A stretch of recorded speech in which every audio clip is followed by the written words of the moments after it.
Hello everyone. इस video में हम जो क्लास 6 है, ठीक है, और उसकी जो एनसीईआरटी है, ठीक है, और इस एनसीईआरटी में जो हिस्ट्री है, ठीक है, उसको हम स्टडी करेंगे। और इस वीडियो में हम हिस्ट्री का पहला चैप्टर स्टडी करेंगे, ठीक है। तो चलो स्टार्ट करते हैं। देखो, जो फर्स्ट चैप्टर का जो नेम है वो है व्हाट, वेयर, ठीक है, हाउ एंड व्हेन, ठीक है। देखो, जो 6 क्लास की जो हिस्ट्री है उसमें सबसे पहले तो हमें पता होना चाहिए कि उसमें एंशियंट हिस्ट्री के बारे में पढ़ाया गया है। किसके बारे में? एंशियंट हिस्ट्री के बारे में स्टडी करवाई गई है। तो पहले तो माइंड में क्लियर होना चाहिए कि हम जो हमारा प्राचीन भारत है उसके बारे में अध्ययन करेंगे, ठीक है। देखो, इस चैप्टर की जो शुरुआत हुई है वो इस तरीके से की गई है कि कोई रसीदा नाम की एक लड़की है और वो न्यूज़पेपर पढ़ रही है, ठीक है। अब उस रसीदा ने क्या किया, उसने न्यूज़पेपर जब पढ़ा और न्यूज़पेपर में उसने एक वर्ड देखा। क्या देखा? 100 ईयर्स अगो, ठीक है, मतलब 100 साल पहले उसने एक वर्ड देखा और उसके माइंड में एक आश्चर्य होता है, वो आश्चर्यचकित हो जाती है, वंडर होता है उसे कि 100 साल पहले का हम कैसे पता लगाएंगे, ठीक है। देखो, जो कल की बात है उसके बारे में तो हम टीवी देखकर, न्यूज़पेपर पढ़कर या रेडियो सुनकर उसके बारे में पता कर सकते हैं। लेकिन जो लास्ट ईयर है, जो पिछले साल कुछ घटित हुआ होगा, उसके बारे में हम कैसे पता कर सकते हैं? हमें याद रहता है लगभग पिछले साल ये हुआ था। लेकिन जो बहुत साल पहले हुआ, मतलब 100 साल पहले या 1000 साल पहले, ठीक है, अब उसका कैसे पता लगाएं, इसके बारे में ऐसे देखकर रसीदा के बारे में मन में जो आश्चर्य हुआ, उससे इस चैप्टर की शुरुआत की गई है, ठीक है। देखो, इस चैप्टर में हम क्या क्या स्टडी करेंगे, पहले हमें ये पता होना चाहिए। इस चैप्टर में हम पढ़ेंगे कि हम हमारे पास्ट के बारे में क्या क्या पता कर सकते हैं, क्या क्या पता लगा सकते हैं, ठीक है। पहला तो एक पॉइंट ये स्टडी करेंगे। दूसरा, इस चैप्टर में हम पढ़ेंगे कि प्राचीन समय में लोग कहाँ कहाँ रहते थे, ठीक है, उसके बारे में स्टडी करेंगे। उसके बाद में हम स्टडी करेंगे कि हमारा जो ये भारत देश है, ठीक है, हमारी जो एक कंट्री है इंडिया, उसके इस देश का नाम इंडिया या फिर भारत कैसे पड़ा, ये स्टडी करेंगे। उसके बाद में हम इस चैप्टर में स्टडी करेंगे कि हमारी ये जो बुक है 6 क्लास की, जो एनसीईआरटी है, उसका नाम है आवर पास्ट। क्या नाम है? Our past. तो हम स्टडी करेंगे कि इसका नाम आवर पास्ट क्यों है। सिंगुलर नहीं है पास्ट, यहाँ पर प्लूरल है, ठीक है। तो इसके बारे में स्टडी करेंगे कि यहाँ पर पास्ट ना देकर पार्ट्स क्यों दे, मतलब उसका प्लूरल क्यों दे रखा है, इसके बारे में स्टडी करेंगे। उसके बाद में हम इस चैप्टर में पढ़ेंगे कि ये जो डेट्स हैं, मतलब ये जो तारीख जो इसमें दी गई है उसका क्या मतलब है। इसमें जगह जगह आपको बोला जाएगा कि जैसे 4700 साल पहले, या फिर 2500 साल पहले, या फिर 8000 साल पहले। तो इसका क्या मतलब है, उन तिथियों को, उन तारीखों को हम कैसे समझेंगे, उसका अध्ययन करेंगे, ठीक है। तो ये इस चैप्टर में हम कौन कौन से पॉइंट स्टडी करेंगे, पहले हमने ये डिस्कस कर लिया। इस चैप्टर की कैसे शुरुआत हुई है, रशीदा नाम की एक लड़की है, उसके माइंड में एक क्वेश्चन आता है कि हम 100 साल पहले जो चीजें घटित हुई है उसके बारे में कैसे स्टडी करेंगे, ठीक है। अब देखो, जो हमारा पहला पॉइंट है इस चैप्टर में, जो सबसे पहले वो बताया गया है वो ये है कि what can we know about the past, ठीक है, कि हम हमारे अतीत जो है उसके बारे में क्या क्या पढ़ सकते हैं, ठीक है, उसके बारे में बताया गया है। देखो, जो हमारा अतीत है उसके बारे में, हम लोग क्या खाते थे हमारे अतीत में, ठीक है, लोग क्या खाते थे, मतलब कैसे कपड़े पहनते थे, किस तरह के घरों में रहते थे वो लोग, ठीक है, ये सब कुछ हम स्टडी करेंगे। उसके बाद में हम अतीत में क्या क्या पता कर सकते हैं। हम जो हमारे शिकारी लोग थे, जो हमारे किसान लोग थे, जो हमारे राजा थे, जो हमारे व्यापारी लोग थे, पुजारी थे, स्किल्ड पर्सन थे, मतलब क्राफ्ट, कोई भी शिल्पकार थे, आर्टिस्ट थे, म्यूजिशियन थे, साइंटिस्ट थे, उनके अतीत का, उनके जीवन का पता लगा सकते हैं। उसके बाद में हम अतीत से और क्या क्या पता लगा सकते हैं। बच्चे कौन सा गेम खेलते थे ये पता लगा सकते हैं, वो कौन सी स्टोरी सुनते थे ये पता लगा सकते हैं, ठीक है, किस तरीके के नाटक देखा करते थे वो, ये हम पता लगा सकते हैं। कैसे गाने गाते थे, ये हम पता लगा सकते हैं। ठीक है, तो पहला पॉइंट हमने डिस्कस कर लिया कि हम हमारे अतीत में क्या क्या पता लगा सकते हैं। तो अतीत में जो भी लोग थे उनका किस तरीके का जीवन था, ये सब हम पता लगा सकते हैं। नेक्स्ट हमारा पॉइंट है कि लोग कहाँ रहते थे। ठीक है, प्राचीन जो भारत था उसमें लोग कहाँ कहाँ रहते थे। ठीक है, सबसे पहले देखो हमें एक मैप दे रखा है, पहले मैं आपको मैप दिखा देती हूँ। ये मैप दे रखा है। ठीक है, अब इसमें बार बार कुछ लोकेट करने के लिए बोला गया है। जैसे बोला गया है कि सबसे पहले आप नर्मदा रिवर को लोकेट करो। ठीक है, कि नर्मदा रिवर कहाँ बहती थी। अब उसमें बताया गया है कि देखो लोग जो है वो शुरुआत में नदियों के किनारे पर रहते थे, मतलब हजारों साल पहले लोग नदियों के किनारों पर रहते थे।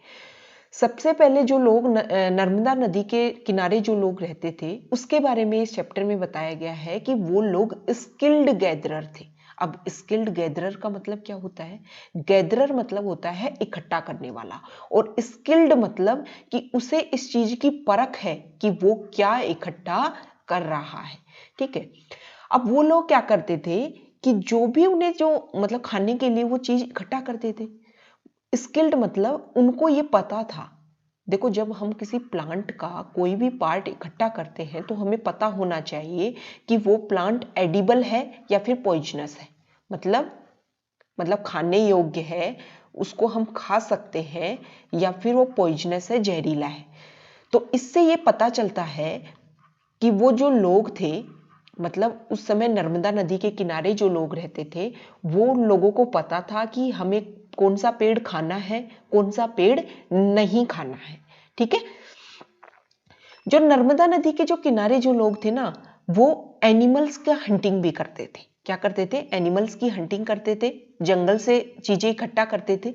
ठीक है, ये नर्मदा नदी के किनारे वाले लोग हो गए।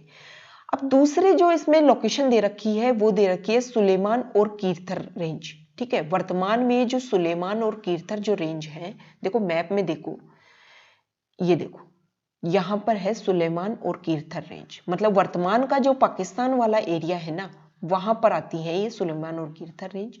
इसके बारे में देखो बता रखा है कि सुलेमान और कीर्थर रेंज पे जो लोग रहते थे, हम क्या डिस्कस कर रहे हैं? हम ये डिस्कस कर रहे हैं कि प्राचीन समय में लोग कहाँ कहाँ रहते थे। पहले हमने डिस्कस किया कि नर्मदा नदी के किनारे रहते थे, वो लोग स्किल्ड गैदरर थे, उन लोगों को पता था कि हमें क्या खाना है क्या नहीं खाना है। उसके बाद में दूसरी लोकेशन इस चैप्टर में पढ़ाई गई है सुलेमान और कीर्थर रेंज के बारे में। ठीक है, वर्तमान ये पाकिस्तान वाले भाग में आती है। ठीक है, यहाँ पर 8000 साल पहले सुलेमान और कीर्थर रेंज पर 8000 साल पहले लोगों ने खेती करना शुरू कर दिया था, कुछ क्रॉप्स उगाना शुरू कर दिया था। वीट और बार्ले, गेहूं और जौ यहाँ के लोगों ने उगाना शुरू कर दिए थे। कहाँ के लोगों ने? सुलेमान और कीर्थर रेंज पे रहने वाले लोगों ने। जो यहाँ के जो लोग थे वो सिर्फ खेती ही नहीं करना शुरू कर दिया था, उन्होंने एनिमल्स पालना भी शुरू कर दिया था। ठीक है, जैसे भेड़, बकरी और जो दुधारू जो पशु होते हैं वो उन्होंने पालना शुरू कर दिए थे। एक बात जो इंपॉर्टेंट यहाँ बताई गई है कि वो लोग गांव में रहते थे। देखो सबसे पहले जो हमारा प्राचीन जो हिस्ट्री है उसमें जो सबसे पहले जो लोग हैं वो सिटी में नहीं रहते थे, वो विलेज में रहते थे। ये हमें इस चैप्टर से बात पता चल रही है। ठीक है, और कहाँ रहते थे? सुलेमान और कीर्थर रेंज में। नेक्स्ट इसमें इस चैप्टर में लोकेशन बताई गई है गारो हिल्स के बारे में। ठीक है, और विंध्याज रेंज के बारे में। ठीक है, देखो इस मैप में हम देखते हैं, देखो इधर ये गारो हिल्स है, मतलब हमारा जो नॉर्थ ईस्ट है, असम वाला जो रीजन है वहां पर गारो हिल्स है, और जो विंध्याज जो रेंज है वो बिल्कुल सेंट्रल वाले भाग में है। ठीक है, इन दोनों लोकेशन के बारे में उसने बताया है कि यहाँ जो लोग थे ना, जो मतलब गारो हिल्स में और विंध्याज वाले एरिया में, यहाँ पर भी एग्रीकल्चर डेवलप हो चुकी थी। ठीक है, और विंध्याज के जो उत्तर वाला जो भाग है, ठीक है, विंध्याज जो वर्तमान में जो विंध्याचल पर्वत है उसके उत्तर में सबसे पहले लोगों ने चावल उगाना शुरू किया था।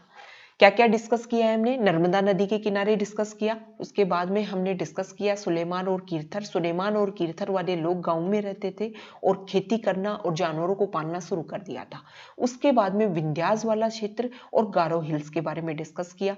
ठीक है, तो उसमें डिस्कस किया गया है कि विंध्यास के जो नॉर्थ में जो लोग थे उन्होंने सबसे पहले चावल उगाना शुरू किए थे।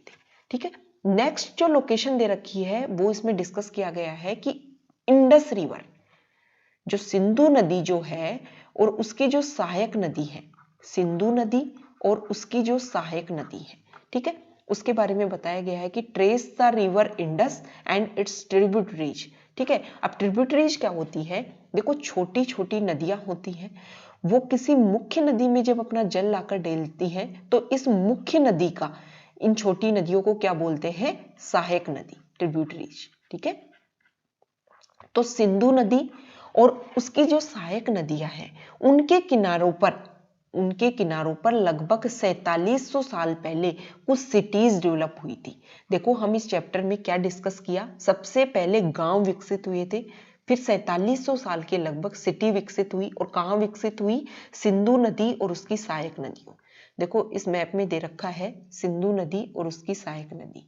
ठीक है, ये जो नदी आ रही है ये कौन सी नदी है? सिंधु नदी है। ठीक है, देखो यहां से इसको सिर्फ इतना दिखा रखा है, लेकिन ये जो नदी है वो तिब्बत वाले रीजन से, यहां से ओरिजिन होता है, फिर जो लद्दाख वाली जो यूटी है, जम्मू कश्मीर, उससे निकल करके पाकिस्तान में प्रवेश कर जाती है। ठीक है, इसकी जो सहायक नदियां हैं जैसे झेलम नदी हो गई, चेनाब नदी हो गई, रावी नदी हो गई, ठीक है, और ये व्यास सतलज नदी की सहायक नदी है, ये सारी एक जगह इकट्ठी होती हैं और फिर ये झेलम नदी में आकर मिल जाती हैं।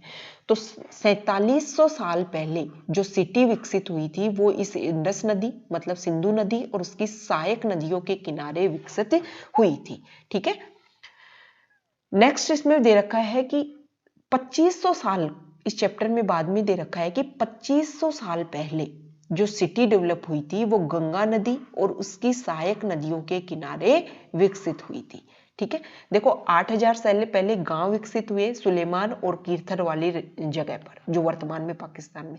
4700 साल पहले सिटी डेवलप हुई, वो कहाँ हुई? सिंधु नदी और उसकी सहायक नदियों पर।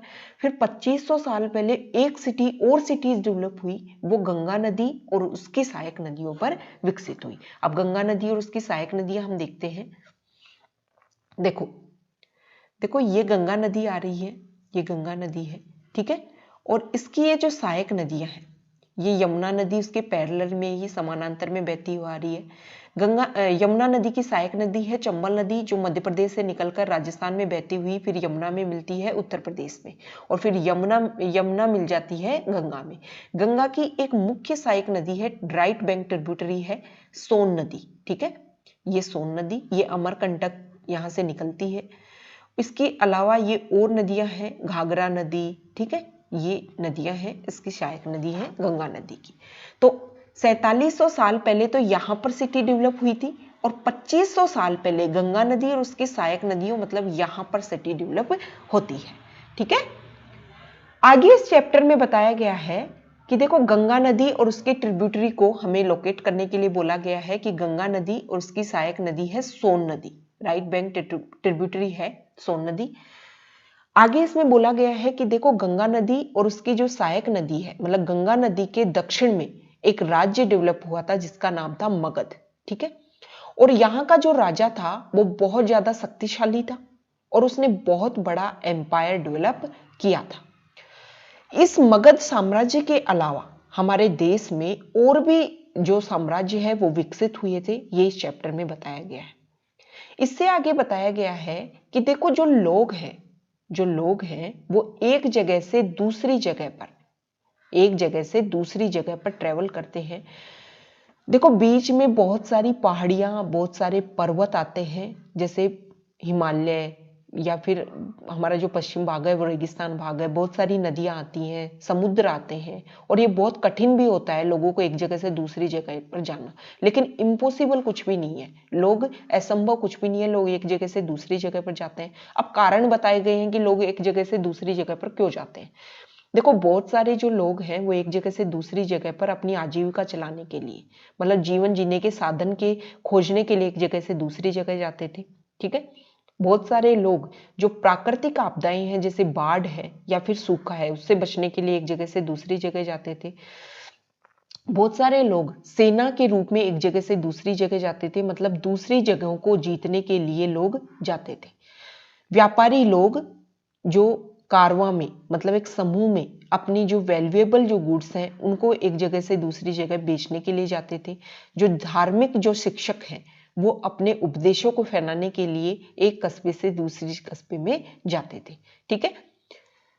और कुछ लोग जो हैं वो एडवेंचर के लिए भी, मतलब नई जगह की खोज करने के लिए भी लोग जाते थे एक जगह से दूसरी जगह पर, ठीक है।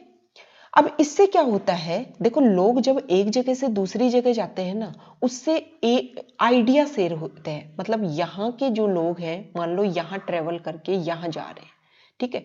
मान लो जयपुर के लोग ट्रेवल करके जा रहे हैं दिल्ली। अब यहाँ पे जाकर जो वो परमानेंट रहने लग जाएंगे तो उनकी कुछ कस्टम्स होंगी जयपुर के लोगों की, ठीक है।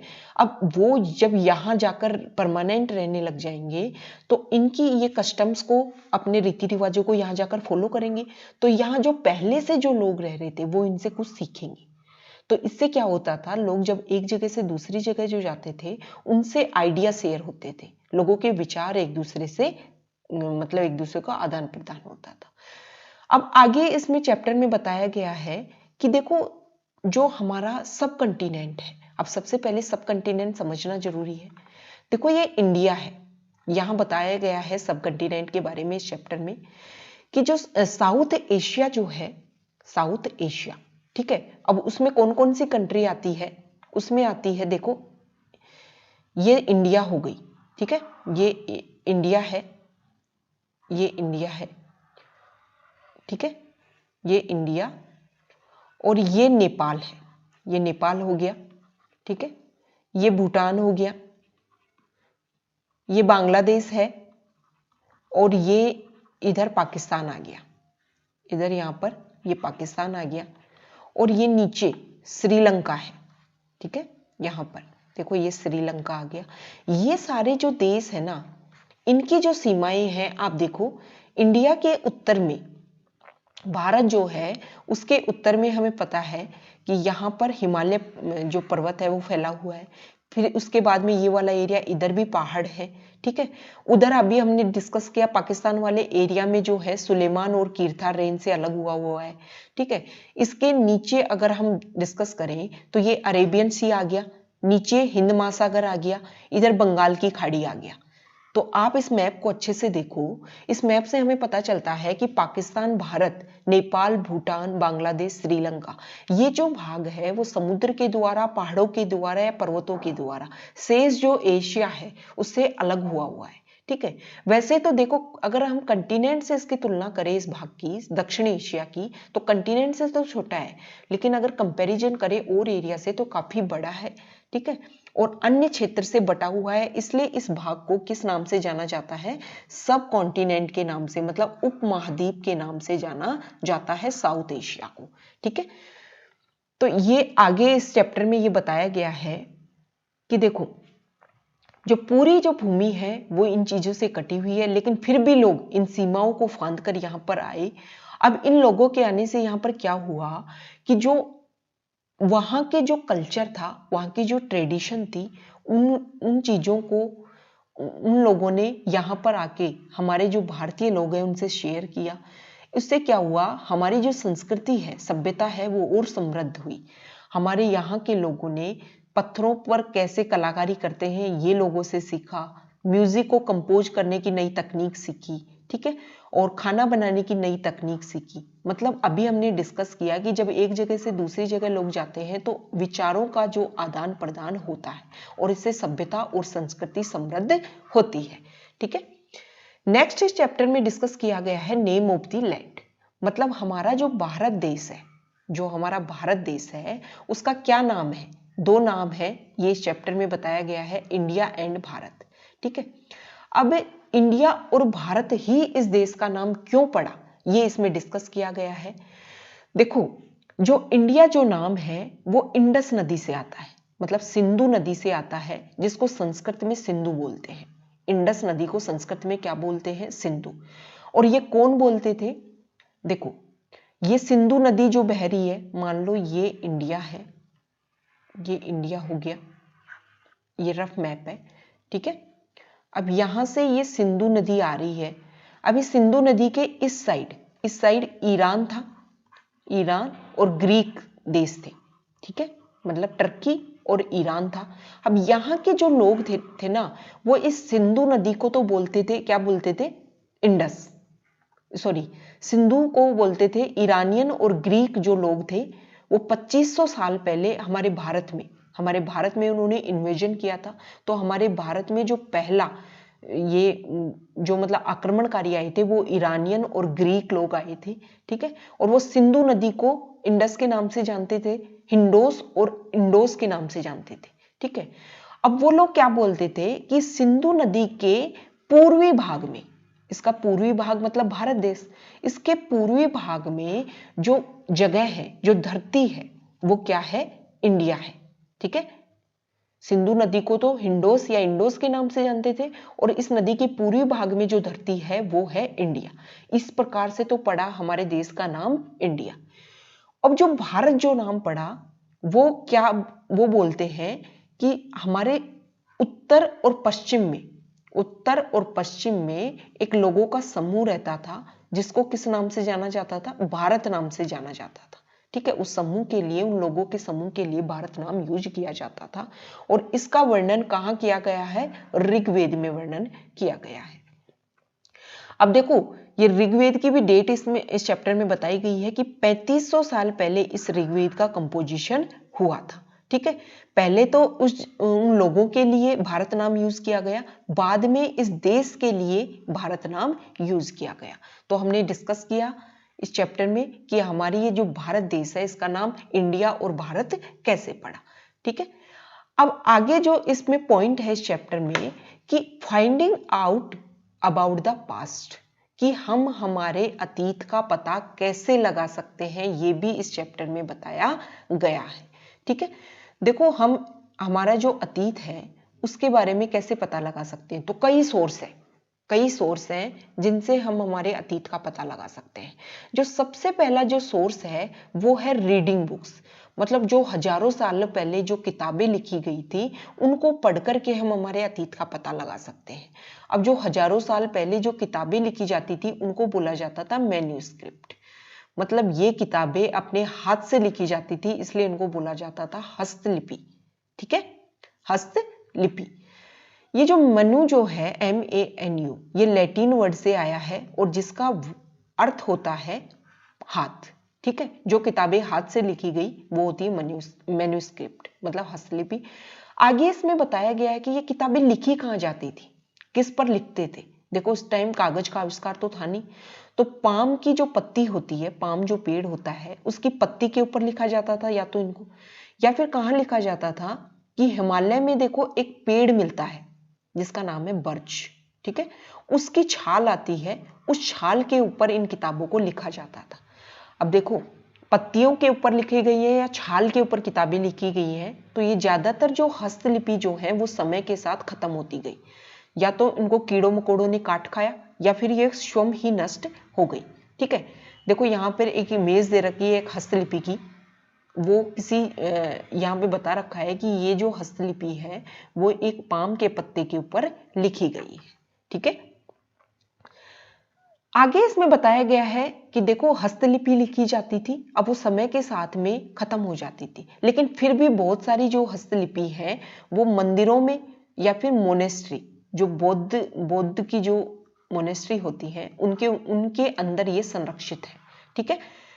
अब ये किताबें जो लिखी जाती थी उनके क्या क्या सब्जेक्ट्स थे, मतलब किस किस विषय पर ये किताबें लिखी गई थी, तो ये किताबें रिलीजियस बिलीफ, धार्मिक विश्वास पर और कैसे कैसे उनको प्रैक्टिस करते थे उनके ऊपर लिखी गई थी। राजाओं का कैसा जीवन था, या फिर आयुर्वेद के ऊपर, दवाइयों के ऊपर, औषधियों के ऊपर, विज्ञान के ऊपर भी ये किताबें लिखी गई थी, ठीक है, किताबें लिखी गई थी। इसके अलावा बहुत सारे महाकाव्य लिखे गए थे, एपिक्स, पोइम्स, प्लेज, ठीक है। अब ये ज्यादातर जो किताबें थी ना वो किसमें लिखी गई थी, ये हमें ध्यान होना चाहिए, काफी इंपॉर्टेंट है कि प्राचीन समय में जो किताबें लिखी गई थी वो ज्यादातर संस्कृत में लिखी गई थी या फिर प्राकृत भाषा में लिखी गई थी या फिर इसके अलावा तमिल भाषा में लिखी गई थी।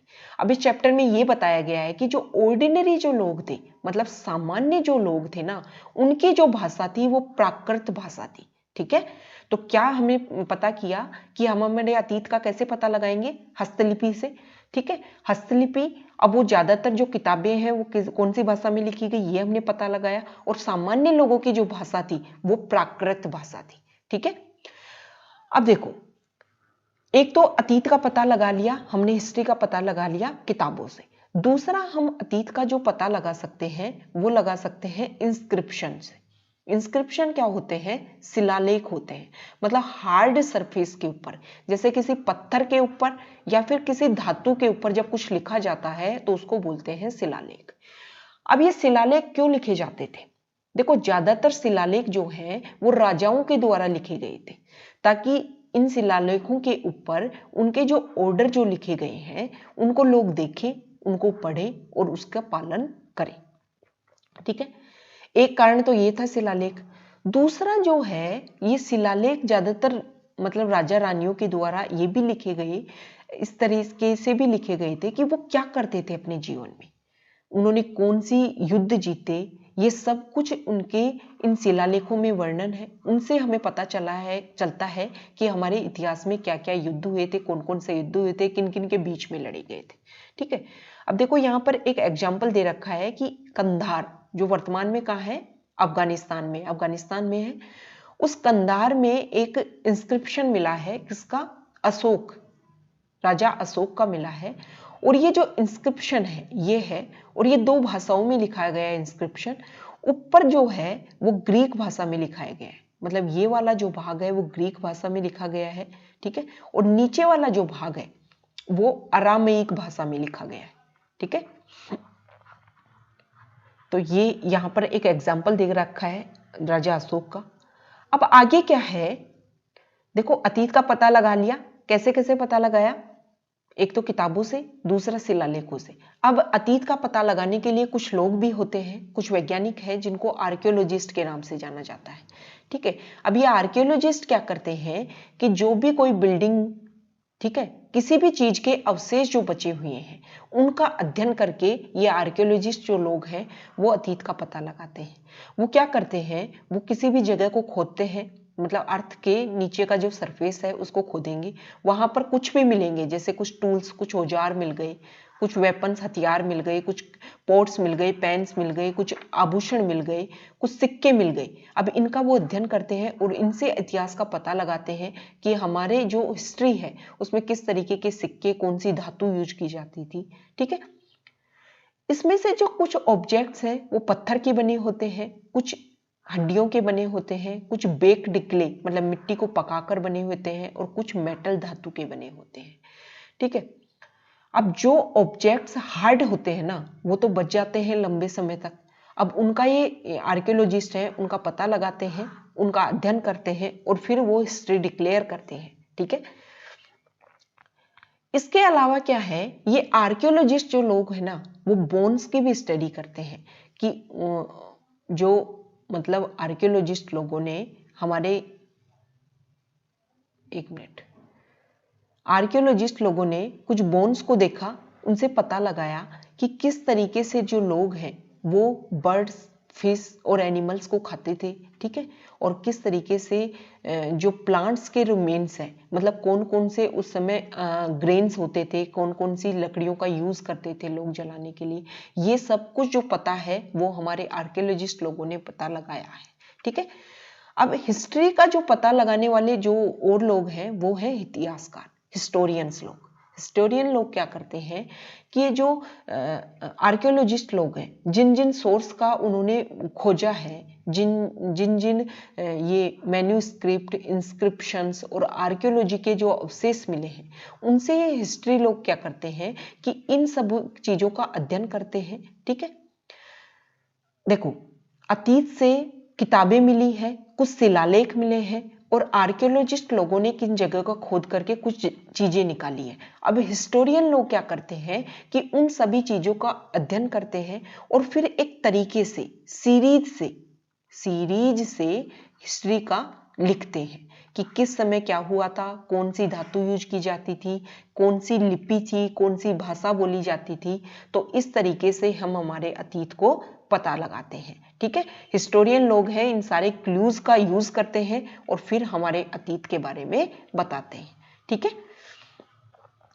नेक्स्ट जो इस चैप्टर में जो टॉपिक डिस्कस किया गया है कि वन पास्ट और मैनी। देखो, जो हमारी ये 6th क्लास की जो एनसीईआरटी है उसका नाम ही है आवर पास्ट, मतलब एक व्यक्ति का पास्ट इसमें नहीं बताया गया है।